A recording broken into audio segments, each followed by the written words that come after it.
Okay, guys, today our guest, Ian Miers, very pertinent timing with this one. One of the founding computer scientists behind Zcash, somebody who's quite well regarded in the computer science, cryptography domain.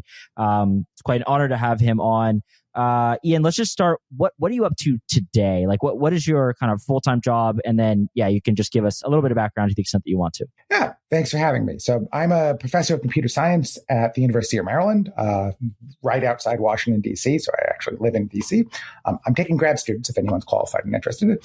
And I generally work on what do you do with zero-knowledge proofs for applied cryptography. So this starts with Zcash and goes into Zexi, which is Zcash versus Ethereum had a baby. And then now I'm broadly looking at how do you do notions of identity and reputation, both for payments, anti-money laundering, and broadly on the internet.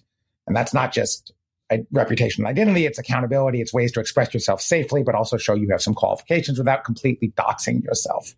And this, I think, is sort of the next, or maybe the next wave of stuff we hopefully will start seeing being commercialized and industrialized.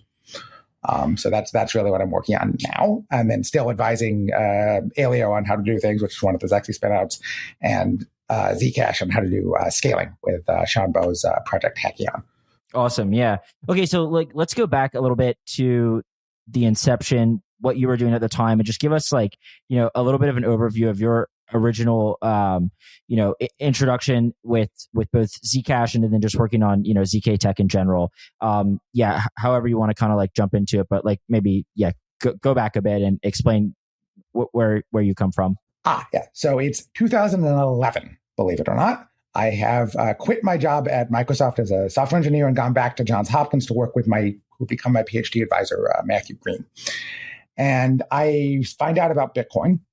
And at the time, I'm like, I don't know if this Bitcoin thing is going to succeed, but it is going to have a massive privacy problem because a blockchain is public. It's Twitter for your bank account, and that just doesn't work. So I go to Matt and I tell him I'm working in his lab. I'd like to sort of dabble on this on the side. This is at least an interesting mathematical problem of real world importance. And so we start working on how do we solve this problem. And the trouble is that in Bitcoin, cryptocurrency in general, there's nobody you can trust to hold a signing key. And so all of the history of payment sessions before then that people have done with cryptography, in fact, Bitcoin comes out of this legacy of eCash, all relied on untrusted bank. And that didn't work. And that's why Bitcoin took off where the other ones didn't. And so I start looking at these things called zero-knowledge proofs on how to do this. This is now, by this point, 2012. And we write a paper on how to do zero-knowledge proofs for Bitcoin anonymity. This is a paper called ZeroCoin. It was published in 2013. And it's a mix. It looks a lot like Tornado Cash, in fact, except it doesn't use ZK SNARKs because ZK SNARKs did not exist at that point. And it wasn't on Ethereum because Ethereum did not exist at that point. It's a while ago. Okay. So we build that, present the talk. I actually go to the Bitcoin conference in San Jose in 2013 and talk about it. And the Bitcoin developers stand up and say, we're not doing this. They're very polite about it. They have very good reasons for it. And I think they made the right call, but they wanted nothing to do with this. It also was not really that good and fast. So then the next paper we build turns into Zcash. It's the paper called Zerocash. And this is where we bring in ZK SNARKs, some of my other co-authors, Ali Ben Sassan, who went on to Starkware, Matter Svirza, Aran Tromer, and build this academic paper, which is a full-blown payment system. It's not a mix on top of Bitcoin. It's actual privacy-preserving payments, variable value. And this, we decide, if this is it, we've got it. But none of us are going to quit our day jobs. We all want to stay in academia. Oh, okay. Apparently Ellie did, but he's not going to quit his day job for this.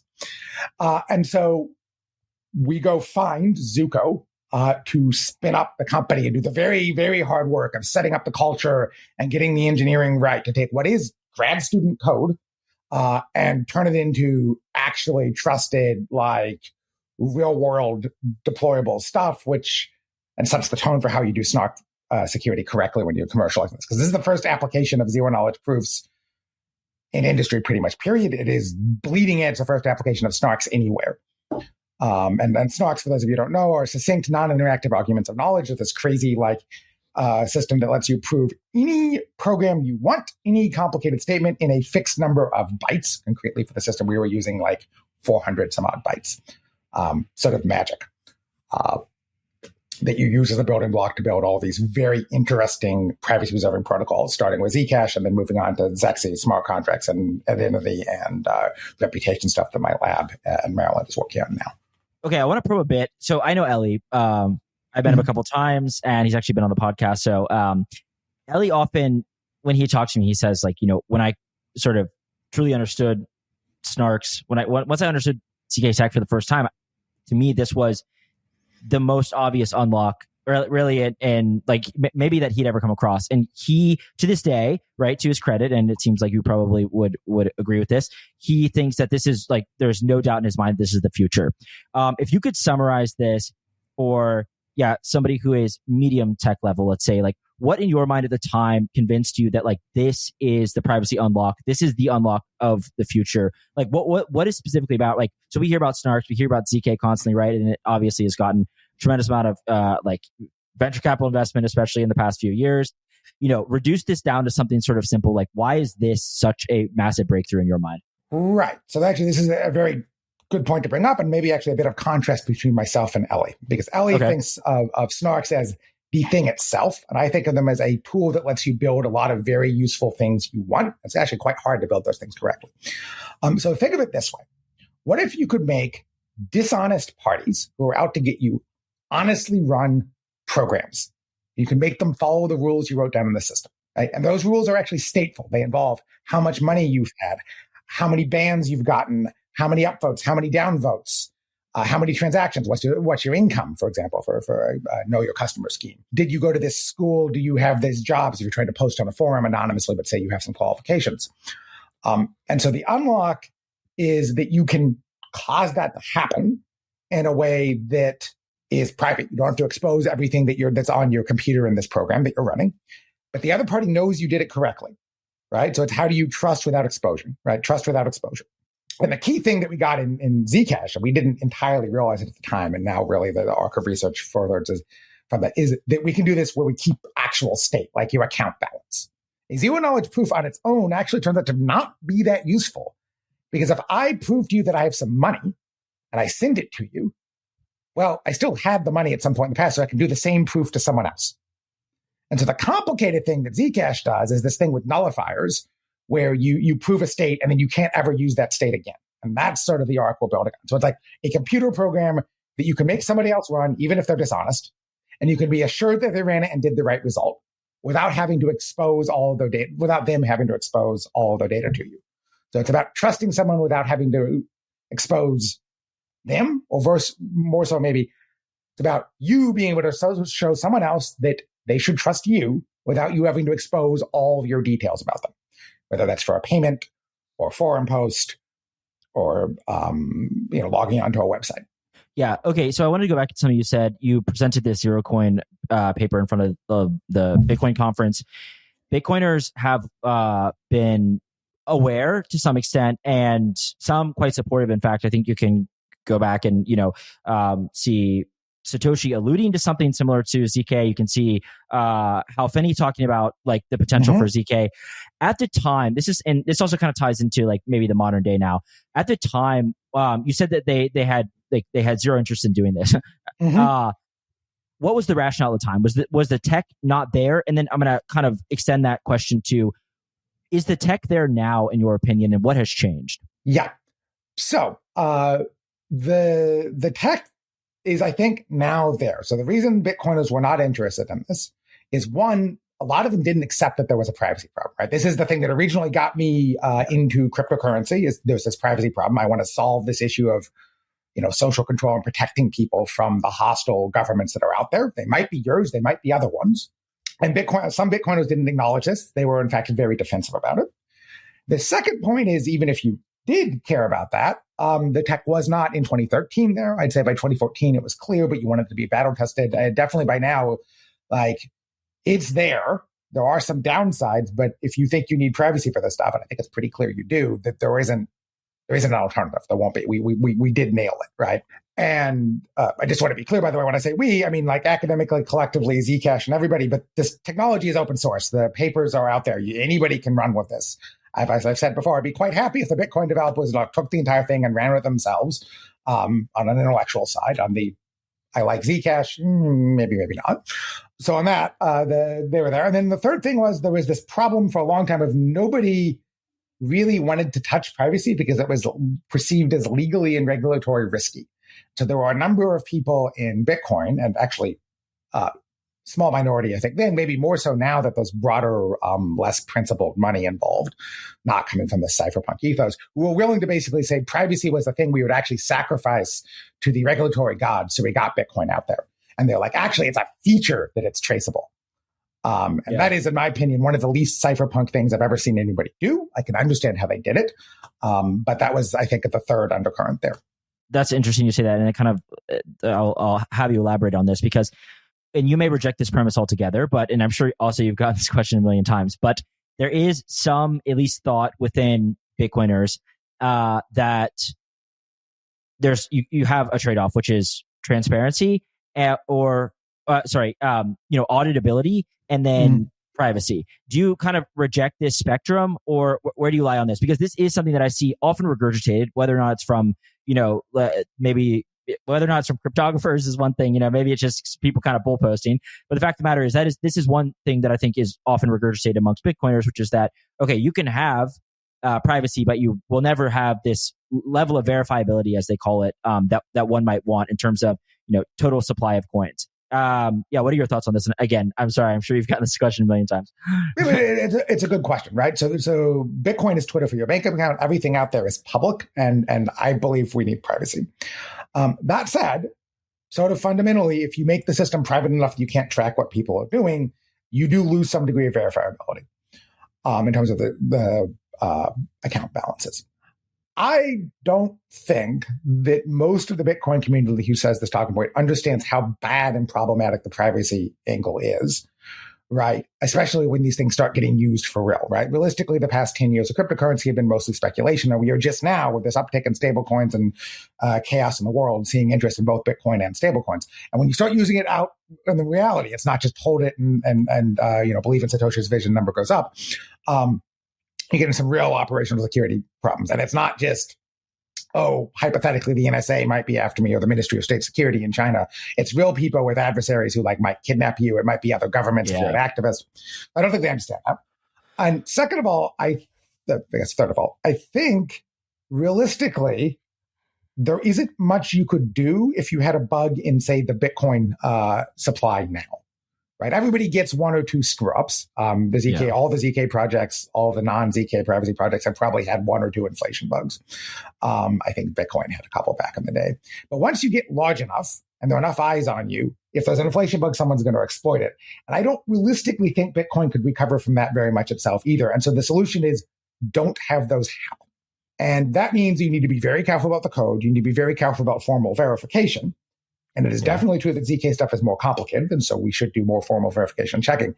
But I don't think this, you can't verify risk is actually an issue. Because I suspect if you ever tried to verify it and it failed, you would be in for a world of problems, whether it was in Zk or not. And as long as everyone's like, okay, we did the checks, we did the groundwork, we know, we have reason to believe it's reasonably good, people will have confidence in it. And they'll be able to use it, which is the biggest thing. You can't use a non-private currency for real things. Yeah, and kind of going off that, you alluded to, the first 10 years maybe primarily, if not exclusively, speculation, and perhaps we're now moving into an era where we've sort of figured out the viable use cases, and obviously privacy is more and more at the forefront. But I'm curious then if that's sort of the explanation for maybe the past 3 to 6 months of Zcash resurgence. I mean, maybe a better way to frame this is, you're right, there's it is, we've created the best, Twitter for your bank account that you could imagine. And you're right. I don't think people realize the degree to which everything is just far more public than any financial system we probably used before.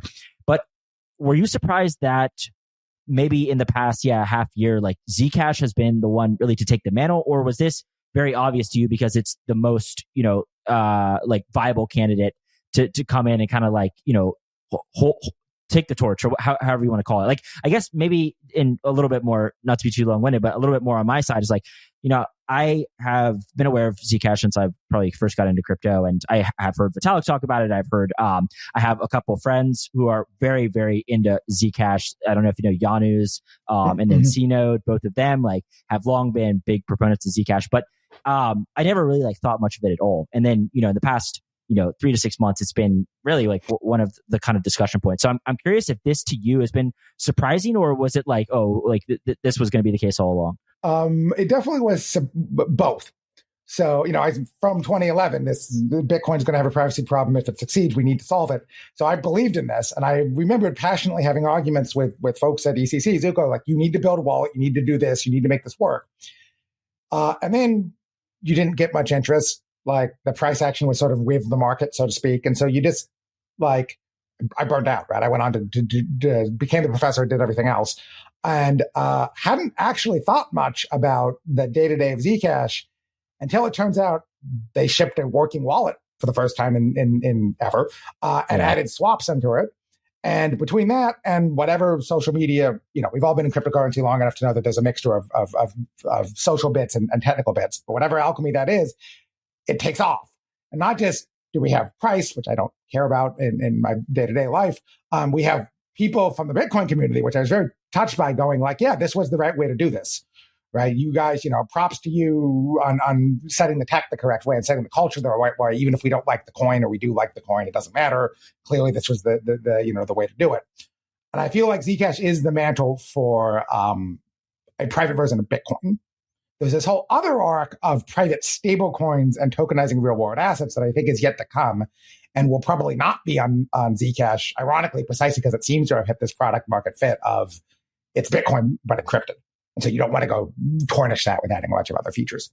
And so that is, I think, the next tsunami of money that will come into cryptocurrency, because that's real-world assets. That's people in other countries who need somewhere to save the money that's not pesos that go up in Argentina, go down, excuse me. And then they want yield on it. And there's going to be this whole influx of stuff where when you start putting real amounts of money on chain, you really need privacy. So that's going to be stable coins and real-world assets and all the ancillary things that have to come along with that for doing compliance to some degree or another, because you're holding stuff from U.S. companies. And that's sort of the next generation after Zcash, I think. And they're complementary. Much the same way that Bitcoin and Ethereum are complementary. I wanted to ask a bit about, and we'll obviously come back to more Zcash stuff, but I want to ask a little bit about what the other projects you've worked on. So I was reading your bio on, I guess on University of Maryland website, actually, and all the different papers you'd worked on and written, and then actually some of the, I guess, projects you either contributed to or helped found. So is it Alio, and then also like some bolts? Like, can you talk me through some of the other work you've done, anything that might be of interest? Right. So we did Zcash. I kept on with my PhD. We did this thing called Bolt, which was trying to do privacy preserving payment channels. Tech was good. Yeah. Market wasn't there for, I think, I'd claim a general payment channel, certainly not private. Yeah. I think the next big thing we did, the last paper I started in grad school, was this thing called Zexe, Z-E-X-E, on how to do zero knowledge execution, which is smart contracts. Because when we did Zcash, Ethereum literally did not exist, right? The Bitcoin 2013 conference, when I talked about Stablecoin, was apparently when Vitalik first had the Ethereum idea, and we start working on this as an academic thing. We don't actually really at the time, I don't think anyone really at the time understood exactly what smart contracts would be good for, but we need to build a privacy preserving version. So it's very much an academic speculative thing. And that was me and Matt Green and Sean Bowe from Zcash. The start of this thing is called Peta Verification Key Hash. It comes up with its own separate academic paper. And we end up working with one of the master's students at Berkeley, Howard Wu. And we're building this thing. And I think we didn't really understand what it was for until at some point, Howard and I are consulting with Libra, Mark Zuckerberg's blockchain project. This is how bizarre this world is, right? Mm-hmm. And we're out in Geneva for some reason. We're walking around the lake. And we're talking about where the future of this stuff is going to go, because it's not clear what you need a privacy smart contract for. And we had this idea of our thing at the time we called Conduit, which now has there's an unrelated project with a name, about just being able to ship money, stable coins, anything else back and forth from any given chain to any other chain with privacy and some amount of compliance. And this notion of it's going to be infrastructure for like real money, real equity, not this cypherpunk version of we're going to invent our own version of money that doesn't have to state. perfectly valid thing to do. This is, well, let's build, finance, but 21st century on a blockchain. And that's going to have to be encrypted because, of course, the moment you talk to any bank, they're like, yeah, we can't have a public blockchain. Nobody wants to know their customers' customers. An actual quote I have from a JP Morgan executive. And so this is like 2019. And that leads to the next project that I actually am formally advising, which is Aleo, which is a layer one privacy-preserving smart contract system. For those of you who may know the Ethereum ecosystem, it's a similar ideas. In fact, came out of the same paper as actually as Aztec, but it's its own layer one. Howard goes and does all this hard work to raise a bunch of money, build the thing, get it listed on Coinbase on day one at launch, which is for a privacy coin basically unheard of. Right. That was actually the first indication I had before Zcash, actually, that maybe this privacy stuff had legs that other people cared about. Because getting major exchanges to buy in on, we are going to list a privacy thing day one when you're out was like a sea change. It's like, oh, okay, you guys actually see that there's some value in this. That's not just risk exposure. And that I took as a positive sign for privacy as the cryptocurrency writ large. Yeah. So talk to me a bit about then Aleo, or just maybe the design going forward with regards to real world assets interfacing with the real financial system to the extent that they want to engage.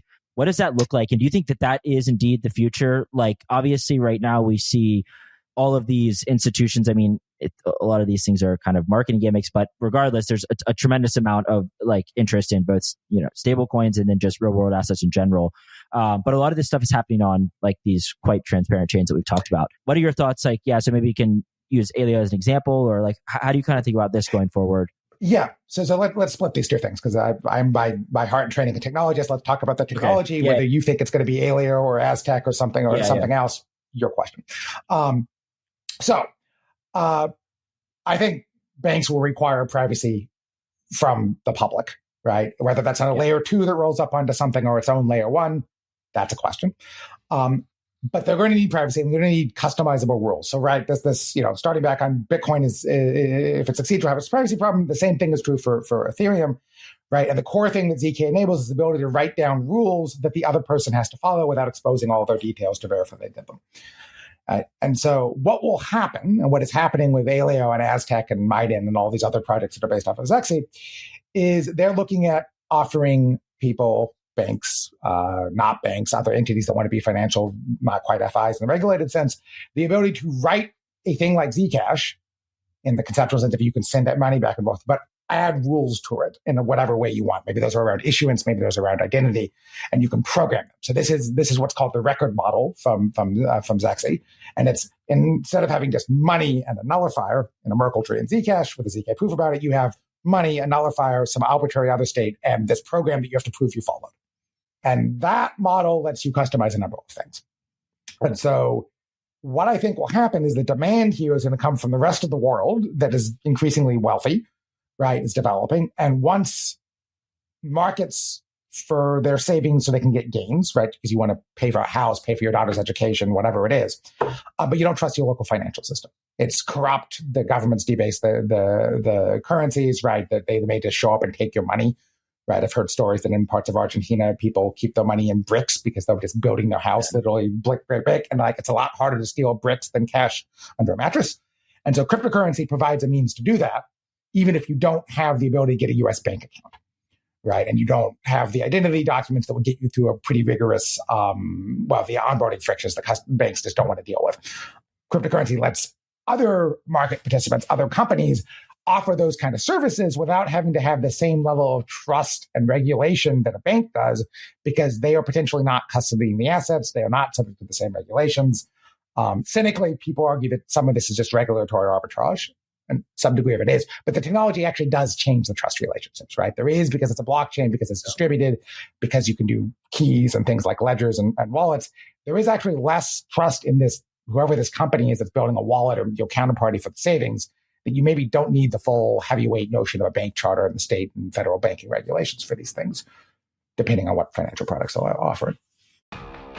Let me take a moment to talk to you about Ellipsis Labs, a team I've known for a while building some of the most interesting products in the space. The Ellipsis team is one of the few that I can consistently point to and say, these guys really know what they're doing. They're backed by Paradigm, Electric Capital, and Hahn Ventures. The founders, Eugene and Jerry, have experience at Citadel, Jane Street, and the Solana core team. Since launching their order book DEX, Phoenix, they've done over $80 billion in trading volume by making on-chain order books competitive with centralized exchanges. They are also the team behind Gavel and SolFi. I would consider them the foremost experts in crypto market microstructure. The best part is Ellipsis is hiring for New York-based engineers. Work with a small, focused team who are results-driven, collaborative, and use a modern stack. If you're an engineer who wants to work on infrastructure that's already proving itself in the market, go to ellipsislabs.xyz. Okay, now back to the show.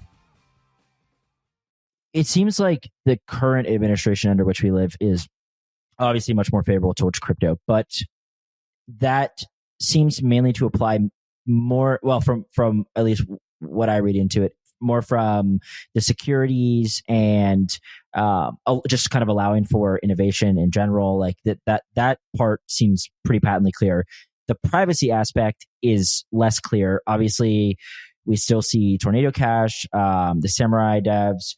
What do you think that there's been any shift in that domain? And then also maybe as an extension of that question, how do you feel? I mean, you're obviously like a real member of society. You're not, and I don't mean that to say that, random kind of cypherpunk anonymous devs are not, but you are public facing, you work at a, public institution. Do you feel any concern, and maybe do you feel any type of, are you optimistic or pessimistic about, maybe generally regulation around privacy specifically?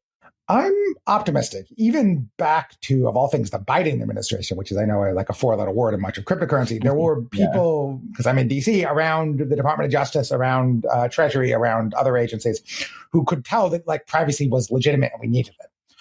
Where the rubber meets the road is on how much control they want over it.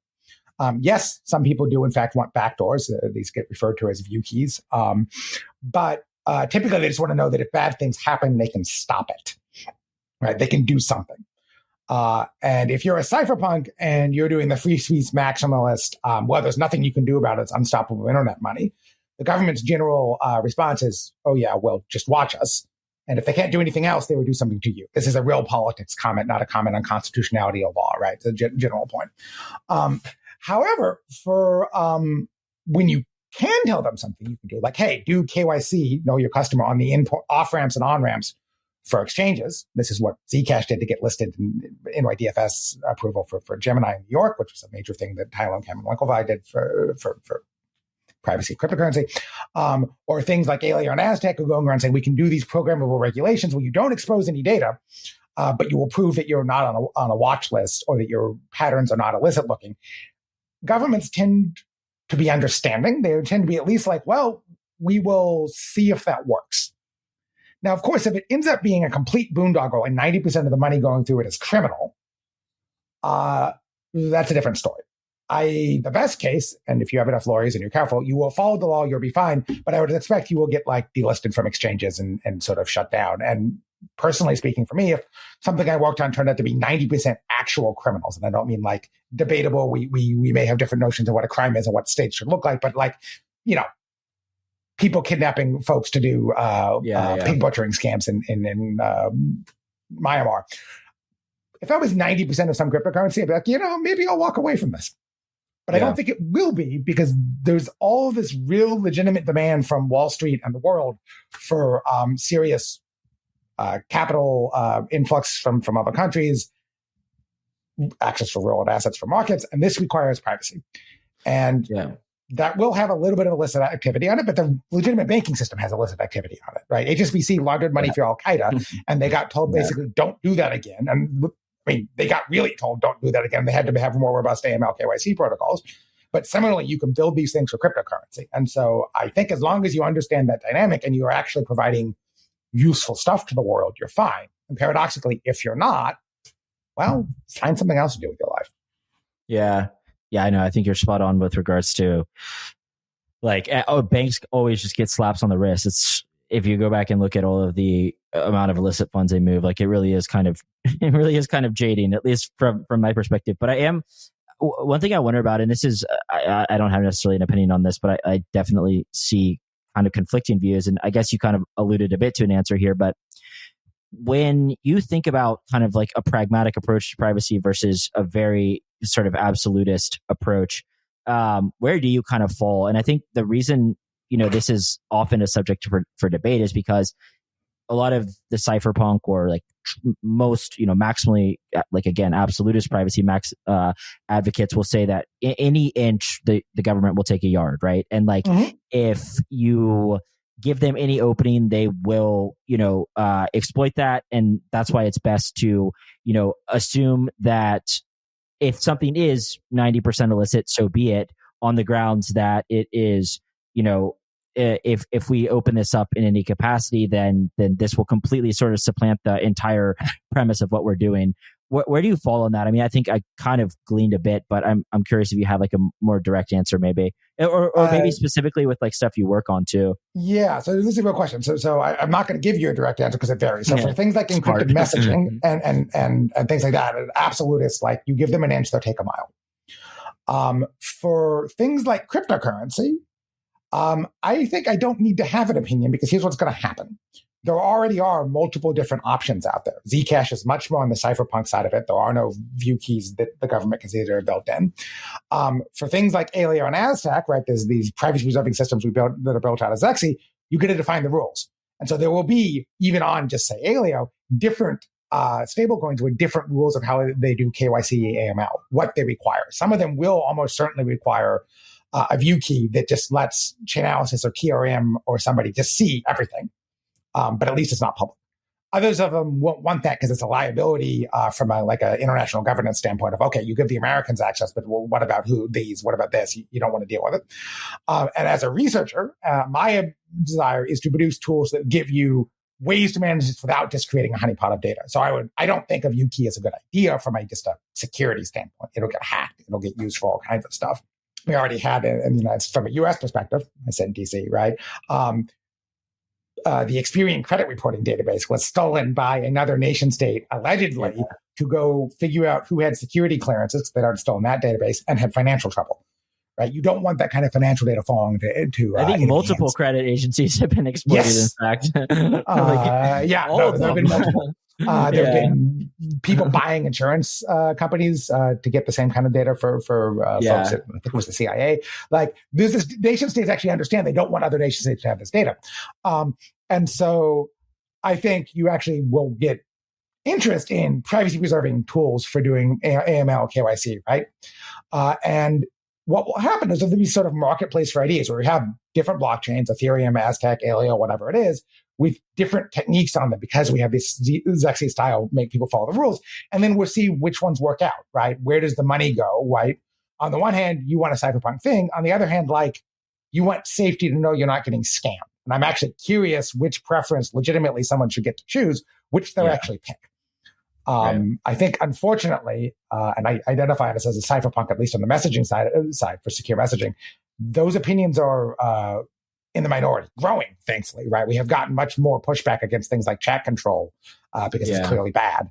But I suspect we end up in some weird equilibrium of various different stablecoins with different compliance policies. And that'll be, you can choose which regulatory regime you're in, and you get optionality. And that to me sounds like probably both the best case we could ask for in these situations and where we will end up. Yeah. Okay, let's come back to Zcash now for a bit. There's this, I think you mentioned it before, this proposed, is it an upgrade? You'll have to talk to me about it, but Tachyon, and then there's a bunch of excitement around Zcash right now. Like, how do you view the current state? And then, maybe going forward, like where does Zcash fall specifically, like kind of in the marketplace? Yeah. So in terms of Zcash, the marketplace, I'm a cryptographer. I do cryptocurrency, but I do the crypto side of it, not the currency side of it. I think the main thing is, it's going to be scaling, right? So the fun thing with Zcash, right, is that the solution for scaling blockchains has also been ZK SNARKs, right? The big interest in my end is this privacy stateful programmer follow the rules, but you can also use them as a sort of blockchain trash compactor, right? You send someone all your data, they take everyone else's data, they compact it into a cube, they put it on chain. That, by the way, does not add any privacy. Important point. A lot of those companies working on that now go, oh, we're private. It's like, no, technically the proof's on ZK, but more importantly, you sent them all their data, they saw all of it. It's not private. But that is how you do scaling. And so the cool bit is, since Zcash already has ZK SNARKs built into it, making a scaling solution out of it is a lot more straightforward than something like, say, Bitcoin or Ethereum even, where you have to go like re-architect the thing. Like, so Tachyon is Sean Bo's proposal. Sean is this brilliant kid we met by, he was hired into Zcash and has just gone and done. I've written a couple of papers with him now at this point. Notions of how do you do aggregating transactions together, this trash compactor, but these are ZK transactions, so they're actually private, and you stuff them together. And then it turns out to get that to work, you need to do some changes to how the actual underlying cryptography works for payments, the nullifier stuff. So this is evolving nullifiers. Is this paper Sean and I put on ePrint 2 or 3 weeks ago. And that is just kind of exciting because it's sort of redesigning the details of how Zcash works to make it scale from like something like, say, Bitcoin or Ethereum up to potentially something completely crazy, like Solana, or even, I mean, everybody talks about Visa level scales. Nobody will ever get there. But for this, at least the cryptography would scale there. To be very clear, the consensus almost certainly won't. I'm not a consensus expert, but I don't think you would get a distributed system that runs at Visa scales. I'd love to be proven wrong there. I have no expertise, but whatever you can scale consensus to generically, the cryptography is no longer the limiting rate there. So that's the really exciting thing for Zcash. That, the wallet, and then surprisingly swaps, which like just sort of have taken off in a way that I don't, well, assuming it's organic. Just like, it's kind of a really interesting, you just swap to anything you want. Yeah, like can you just give a high level as to how that works? Like I think there's this, right, near intense has been sort of the talking point, and then obviously I've messed around with the Zashi wallet. Okay, so I am like somewhat familiar, but like, walk me through this idea of like the swaps, and then what are we gaining there? Maybe like privacy wise, and then I guess like what has been, why has that been surprising to you? Yeah, so the two things. First of all, the fact that there's this so much usage is nice. Again, assuming it's organic, right? It's nice to think of these things in theory all the way back to 2011 or when we launched Zcash. Like there should be demand there, but it's really nice to see it validated. So what happens with swaps? I guess finance people might call it disintermediation, right? Instead of having to go to an exchange or an OTC desk or whatever it is to find someone to swap with, you just broadcast what is called an intent, which is, hey, I'd like to swap from this currency, Zach, in the case of Zcash, to something else, and you give some parameters about what allowable slippage. And then there's this network, which I think in Neo's case is a blockchain, but there are various protocols to do this. Neo is not the only one. There's Houdini Swap, there's a couple of others. That basically goes and match makes you with somebody else and says, hey, you will do this swap with them. Yeah. And it's not quite then an atomic two people sign things, because that's actually not possible. There's an impossibility result about atomic exchange of signatures, and even cross-chain atomic swaps, which have stronger primitives and signatures, you can't quite get to work as a race condition. So that counterparty you found, so the matchmaker, actually guarantees the transaction. They put up collateral. There are a couple of ways to do it. And as long as it goes through, then you get your money. And if not, they make you whole, and you're fine. I believe that's how this works. Don't quote me on this. Do your own research on each individual protocol. And so what this means is you are basically just swapping them out without really worrying about who's you're swapping with, because your trust relationship isn't with them. It's with Neo or Houdini or whoever. And even then, you're only exposed for the duration it takes the swap to settle, right? It's not like these things for bridges, where if you take wrapped assets, like wrapped Bitcoin onto Ethereum, the bridge is holding the underlying Bitcoin in a wrapped thing, in a vault, so to speak. And if their keys get hacked, any point in the future where you're holding the wrapped Bitcoin, your money's gone. Yeah. Versus on the swap, it's like it's an ephemeral exposure. And so this is one of these things of doing these sort of interesting kind of programmable finance things where your counterparty risk is minimized. And I think there are a lot of things that will look like this for stablecoins, for various other bits of this. Because there's maybe a better way to run things than bridges, where you can do it. It doesn't all work for everything. Yeah. Okay. So then, like, moving off this, then there's been a lot of interest, and the price has gone up a lot, which is typically good because there's sort of a reflexive effect there, whereby more people are buying it. And then also we've seen a large increase in deposits into the shielded pool, which is just overall a positive statement at the very least, increasing the anonymity set, and it just shows that there's some traction here. Again, I don't know too much about like who's doing this and like, but regardless, it's happening, and at the very least, it's brought the privacy discussion to the forefront. With regards to Zcash specifically, and I know you are a cryptographer first and foremost, and so you probably don't have much care with, about markets or, the day-to-day market sentiments. But what do you see as the next step? Like, do you view Zcash as the obvious competitor to Bitcoin? Do you view it as a medium of exchange, right? Like, do you view this as something where people are sending remittances privately, right? Like people using this to get around like totalitarian governments? Like, where do you see this going? Like, at least, to the extent that you do think about this stuff, like what in your mind is the next steps for Zcash beyond just a bunch of people on crypto Twitter, right, getting like excited that it's done a 10x or 20x? Yeah. So I guess there are two paths, and I do not know which one I would take. So there was one path definitely for ZK technology in general. As I've said before, this programmable, adding assets, doing identity, the work that I'm currently doing in my lab. How do you do identity? How do you do reputation? This can be for payments, real world assets. How do you know who you're swapping with if they're qualified?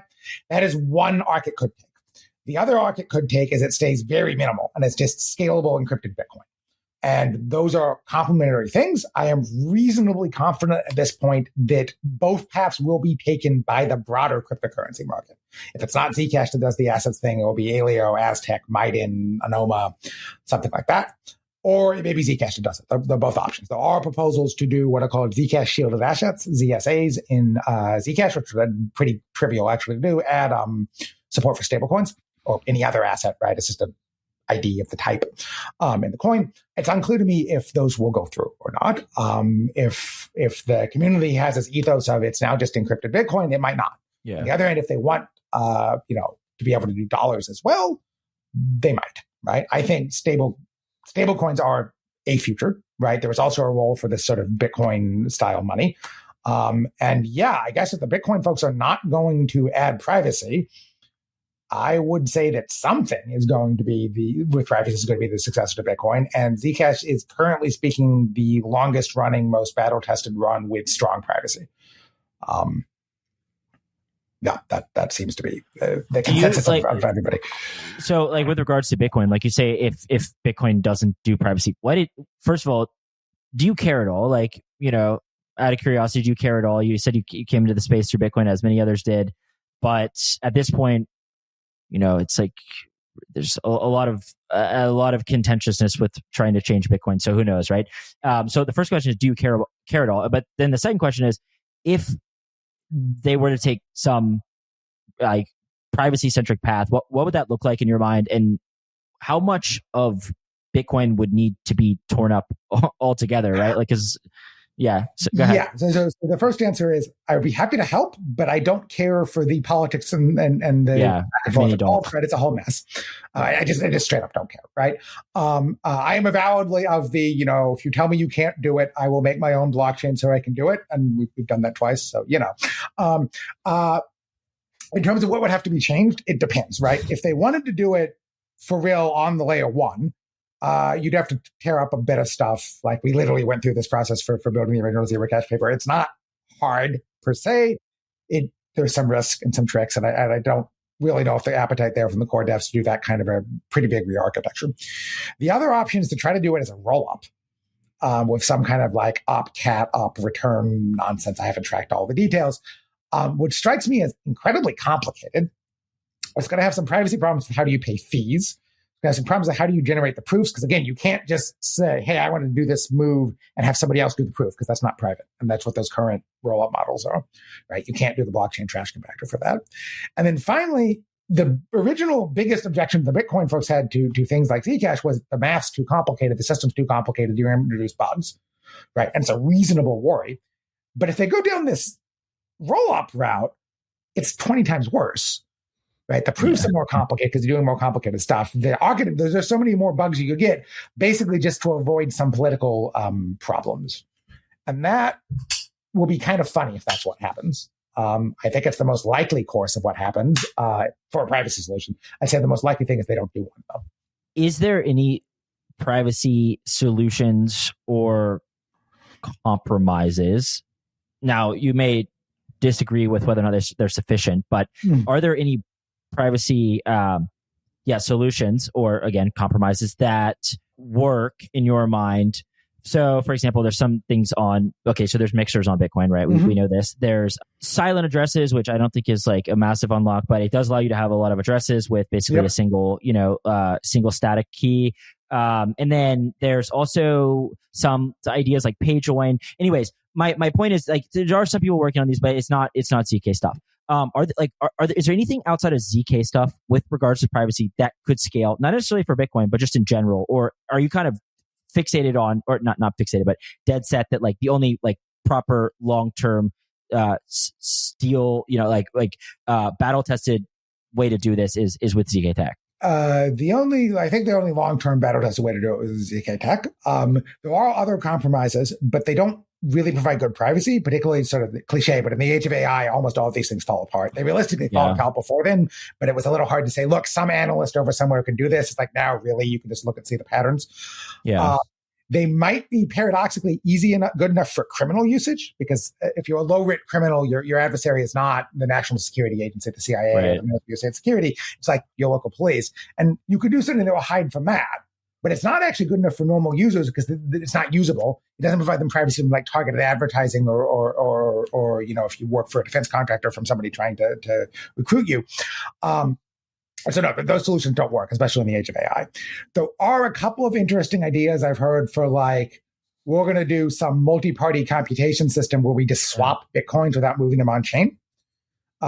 This is, from a privacy standpoint, it works perfectly well up to the nodes getting compromised. But the problem is it means basically you have to trust those nodes both for privacy and to hold the money, because like they're holding shares of the keys. If they go down, if they get hacked, they steal it. And so it's a totally fine privacy tech because it doesn't leak anything outside of this.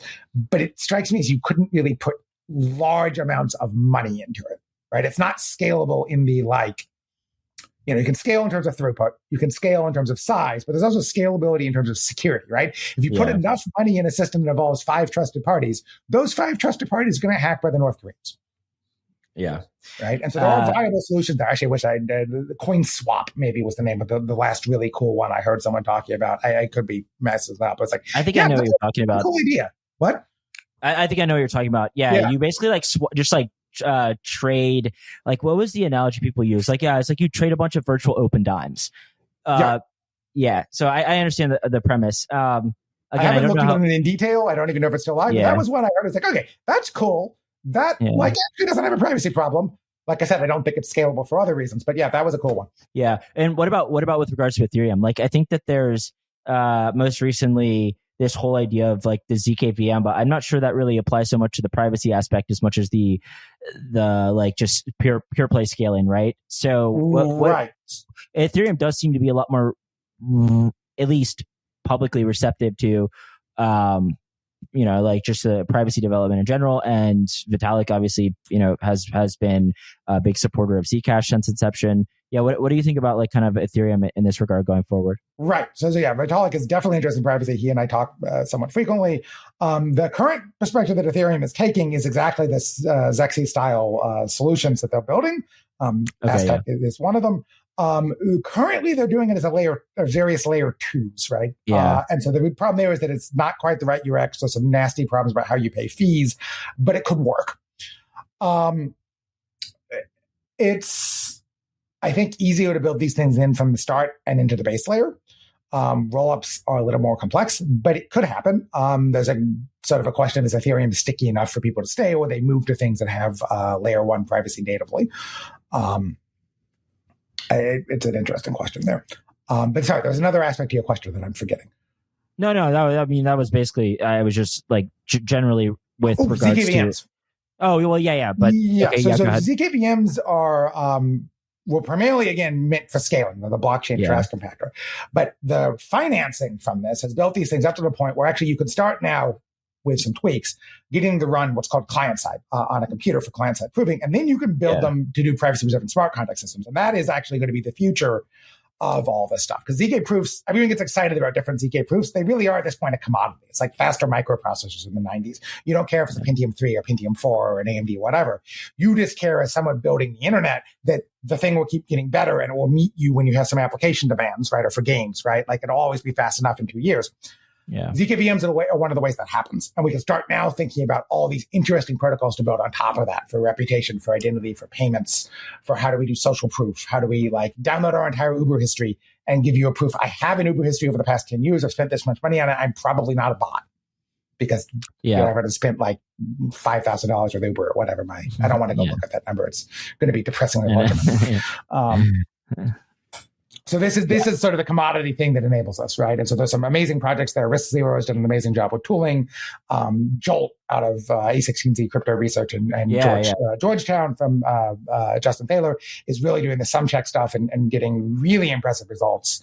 Of course, Cairo and Ellie have been were the people who did the first stuff there. They're more so in the server scaling setting so far. I'm excited for them to get ZK stuff added back in whenever they have that happen, because these are commodities now, and we can start building really cool protocols on top of them.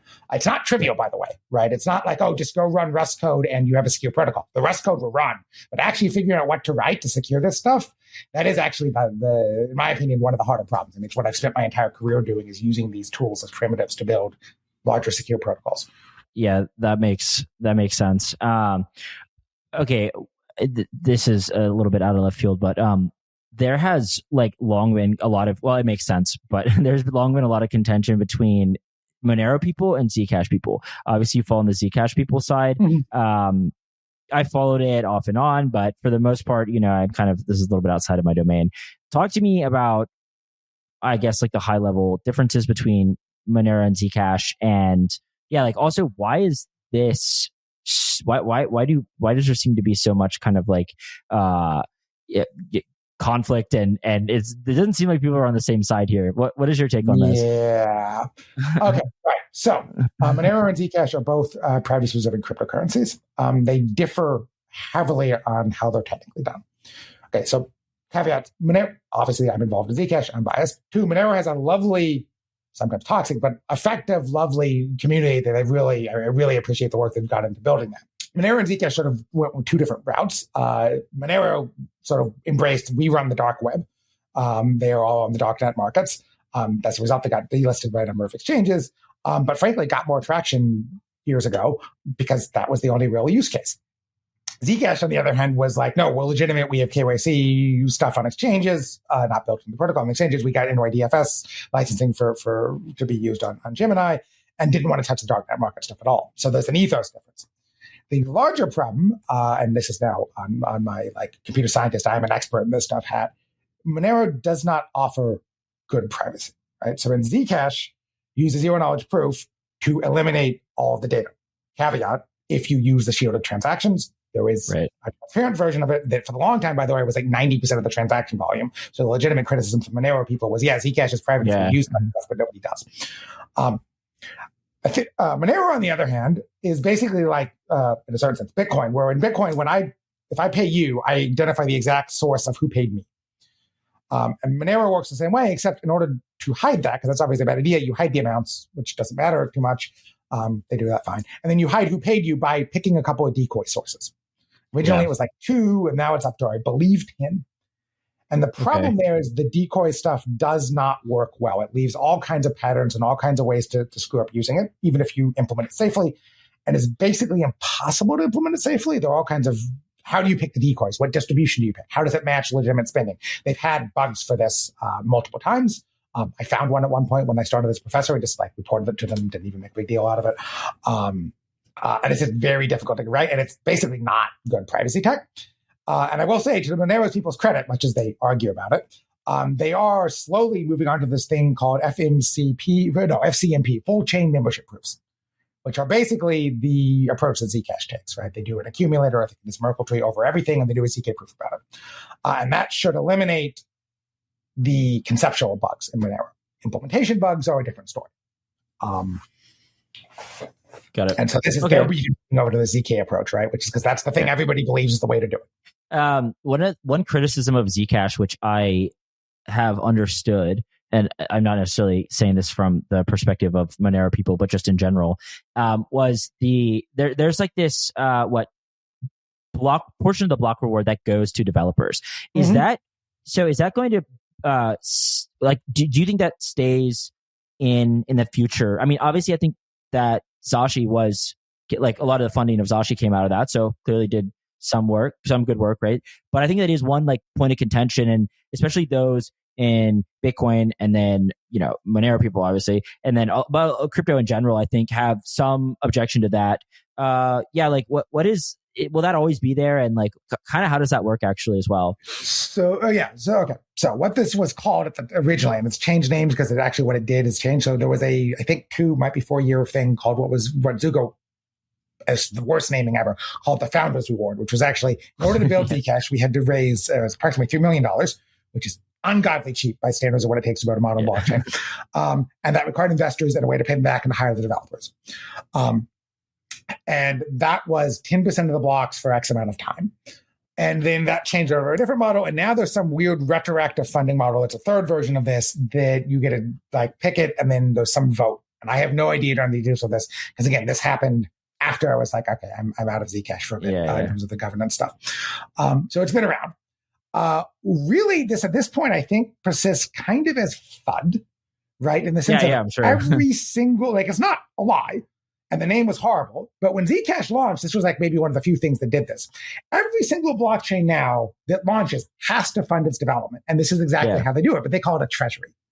And it supports future developments, things like Zashi, things like your wallet, things like even just product placement, not product placement, like partnerships. Like if you go to like Sui or Aptos and you look at what they're doing, that's how that's funded, right? That's how Ethereum does that stuff. That's what the Ethereum Foundation budget comes from.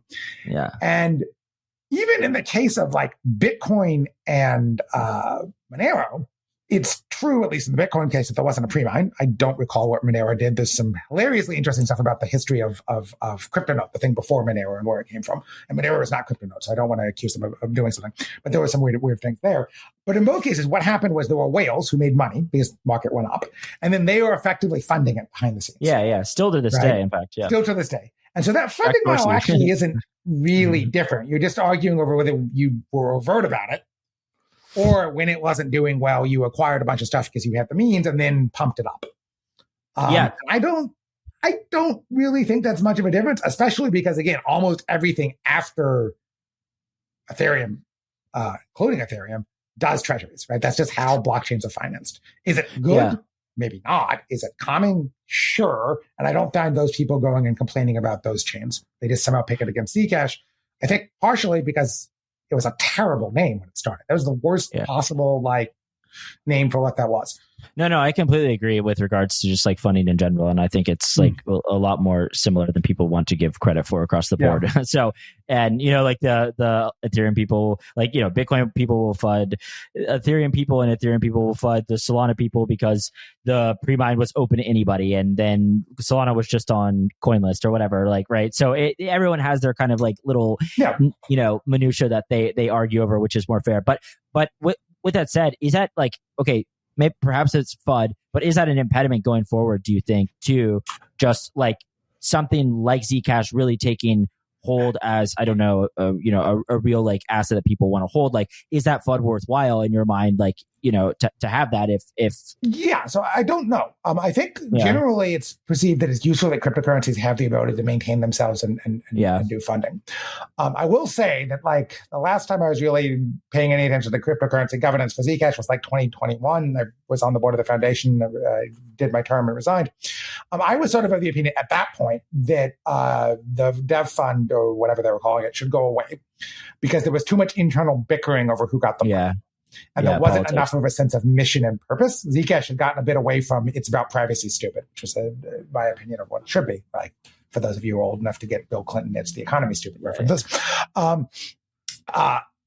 now that might be different, right? There might be back to being a unity of purpose, and then it's actually reasonable to hand out the money. But that's the risk. I don't think it's a risk of people worrying about, where's the tax going? Because people are used to paying taxes or paying premiums to pay for things. I actually don't think that's a problem. It may be a risk in terms of the longevity of the project and how it's governed, because it could create this attractive nuisance of this pot of money. Right. And that is a thing that we should be vigilant on.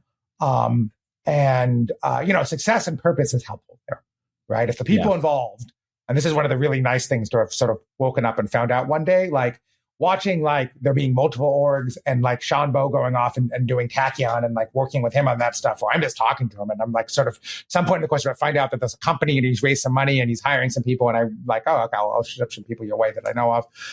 It's like, oh, well, there's actual interest in people doing this and there's like more people who care in the community.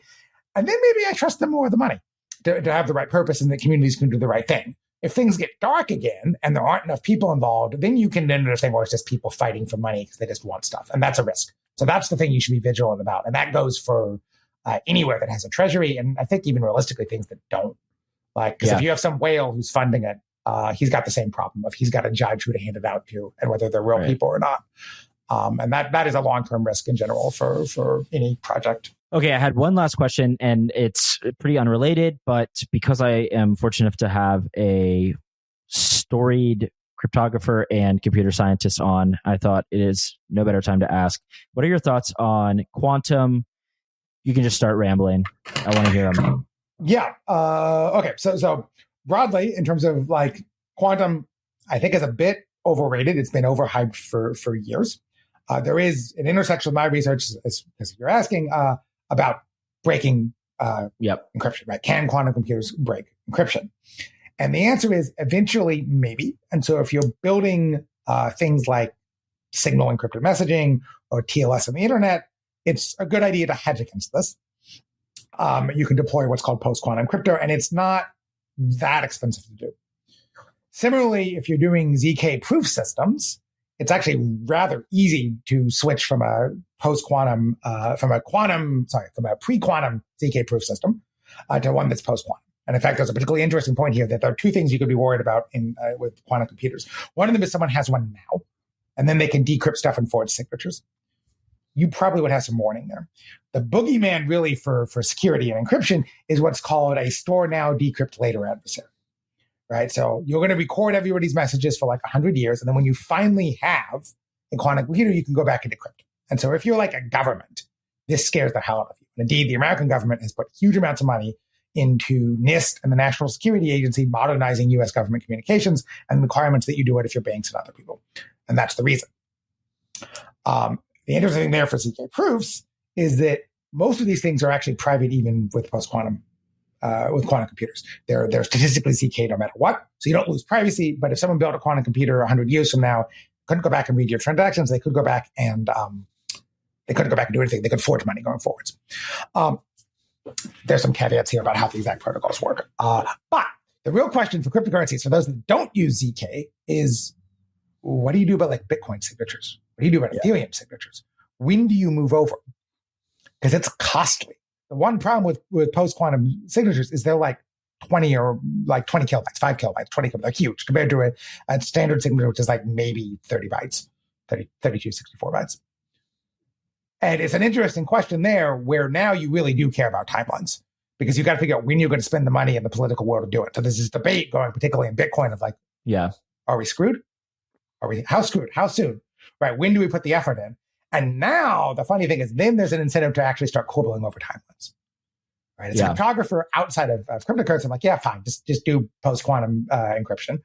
Please spend your money securing the pre-quantum internet too, because that's where most of the threats are. But since it's not that expensive, go spend over there. For Bitcoin and things that aren't already doing ZK, there's this real question of, okay, what do you prioritize? And how fast? And it's not clear because it's very hard to estimate these things. This guy, Scott Aronson, I think is his name, he recently came and I guess he's been primarily kind of a not skeptic, but just been like quite conservative on timelines. And now he seems increasingly, he seems like there's been some real breakthroughs. But again, like for me, obviously, it's like extremely hard to parse what's going on. I tend to lean towards skepticism on this stuff, right? Because I saw Silicon Valley, salivate over the room temperature semiconductor for 6 days. So I'm of the opinion that okay, well, I'll let the experts in the room talk, but so I would defer more to somebody like you than, a host of the All In Pod. Right. But where are you in thinking about this? So this is a good question. So the problem is I am not an expert in the room. This is exactly, this is in general, you have cryptographers who are skeptical broadly. And the quantum people claiming, oh, we finally have a breakthrough. And the two camps don't really know how to assess the stuff. Right. So Scott is a world-class quantum computer science training quantum researcher. I think to me the question is how many qubits do you need, right? Because just because you have a working quantum computer, is it ENIAC, right? The first thing we ever built. Is it like a adding machine or a calculator, or is it an NVIDIA, GPU you use to run an LLM, right, to run OpenAI? And the thing that I think I haven't seen anyone really discuss is how do you get from one to the other? Because it's not scientific breakthroughs, at least for microprocessors, that got us from a transistor, Morris and Shockley, all the way to a GPU and an OpenAI data center. That was a whole flywheel of the next application, financing the next one, financing the next one. And no one's been able to give me a good timeline on what are the stepping stones to that. How many quantum qubits do you really, because you need thousands of qubits to break RSA, for example, tens of thousands, depending on what you think they'll re-break these error correcting codes. Are those just going to come out de novo because we can finance that from venture just to break quantum encryption? Or are we going to have to have a stepping stone of applications for quantum chemistry, quantum whatever, and then finally in 10 or 50, whatever the timeline is, could be 3 years, we get to the quantum computer ones. Like how much forewarning will we have? And so a really bizarre thing, and this is anecdote one, from a friend of mine, Alex Pruden, who was the CEO of Aleo for a while. Fascinating story. I used to be at Green Beret, then did an MBA at Stanford. And now he's doing a thing called Project 11, which is trying to do quantum security for Bitcoin. And he's, of course, shilling quantum because he needs to raise money. But he told me this interesting anecdote that some of the quantum computing companies, I think he specifically said Ionic, they used to raise money on quantum chemistry, various other applications. And now they're raising money on, we're going to break Bitcoin and recover lost money. I've seen this. And this is actually where I started to go recently to maybe this stuff is bullshit. Because that just sounds like it's completely crazy. First of all, again, I think you have to build a bunch more computers to get there. But second of all, okay, first of all, there's a legal question there. Like if you recover, still like, are you going to, so this is going to change the law. Okay, fine. But the second question is like, all right, you're the junior deal partner on that deal. How do you price the deal? So what is Bitcoin worth if we assume there's a quantum computer that can forge Bitcoins? This sounds like a WeWork level of so you have the company and anyway, it just doesn't. Yeah. This makes me skeptical. Well, that doesn't have anything to do with physicists or the research. Or the research could be brilliant and there could be breakthroughs. And these are completely different things. But vibe-wise, I'm like, someone explain to me what's going on here, because that is just weird. Well, also, it's like I don't know. Just my first impression is if you can build a scalable quantum computer, is recovery I don't know. Maybe you would have higher aspirations than recovering random lost Bitcoin. But I think that's actually what this suggest is possible. It's one of two things. One, it could be they think VCs are dumb and this is the best way to get money. And I can respect that hustle. The other thing is that they actually they had higher aspirations that weren't credible. There is no market for quantum chemistry. They can't get the market won't put money in. And this actually is the best thing to have.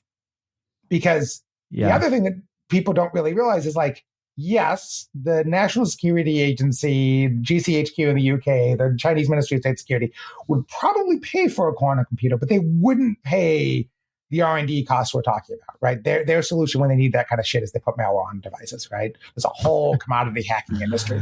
And $1 trillion for one quantum computer that maybe you can break a couple of things an hour, that buys you a lot of malware.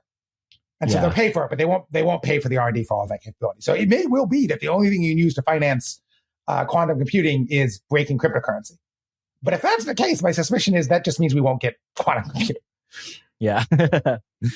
Okay. Unless there's so many breakthroughs that it becomes you can print it out of a 3D printer for cheap or do it on existing lithography, which there are startups at MIT and people who are claiming to do that. So that could also revolutionize it, right? It's just you give me 1,000 qubits for free because you did it off an existing, 8 nanometer process or whatever. Yeah. I mean, it also seems basically, to what you're saying, the vast majority of people or companies that I see who are quite bullish and are saying 4-year timelines, they have massive monetary incentives to say that. And this is just a tale as old as time. So I haven't, but maybe I'm looking in the wrong places, right? But it is. Well, I'm glad you give me a little bit of reassurance there. So I appreciate it. I mean, to play devil's advocate, I will say that from the Scott Aronson point of view, right, the physics can change and then revolutionize the market, right? Yeah. I definitely would be bearish on the companies claiming this now. But if someone else comes up with some breakthrough, then it's real easy for some set of MIT or Caltech whiz kids, or actually I should rep Maryland here. We have one of the best quantum computing programs in the country, to just go build a new thing. They'll do it and it will happen. Yeah. But yeah, it sounds like the business model of the existing players who have been around for a couple of years is in fact not going so well. Yeah. Well, this has been fantastic. Thank you. I really appreciate you coming on. Got to cover a lot. So yeah, thanks again. Yeah, great. Thanks for having me.